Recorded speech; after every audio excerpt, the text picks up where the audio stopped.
This is Maleah, and today I will be modeling DNA replication and protein synthesis.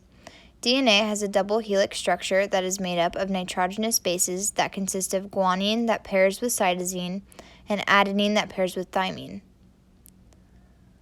DNA replication takes place in the nucleus.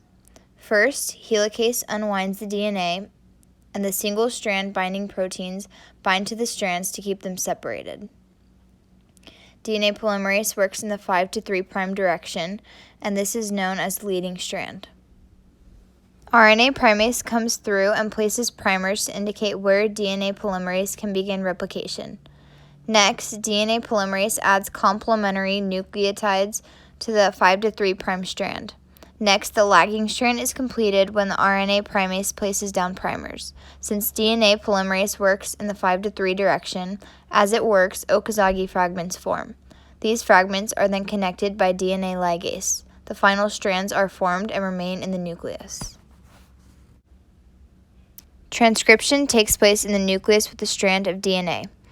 RNA polymerase binds to the promoter region of DNA and travels down the strand, adding complementary base pairs, replacing thymine with uracil. The RNA polymerase continues until the termination site, where a hairpin loop is formed and DNA pinches off. This strand of mRNA then needs to be edited. The editing process consists of spliceosomes that target unneeded bases that are to be removed. The bases that are removed are known as introns, and those that remain part of the mRNA strand are known as exons. A methyl group is added to the 5' end of the strand, known as the cap. An A-cluster tail is added to the 3' end of the mRNA and is known as the tail. Translation occurs outside the nucleus in the cytoplasm where ribosomes are located. The mRNA, which contains the codons, travels through the ribosome where it meets tRNA and the protein chain is synthesized. Protein synthesis begins at the start codon AUG and continues one codon at a time. The first tRNA binds to the A site, and once the anticodon and codon are matched, it moves down to the P site. Here, the amino acid that tRNA carries is dropped off, and the tRNA moves to the E site, where it can then leave the ribosome.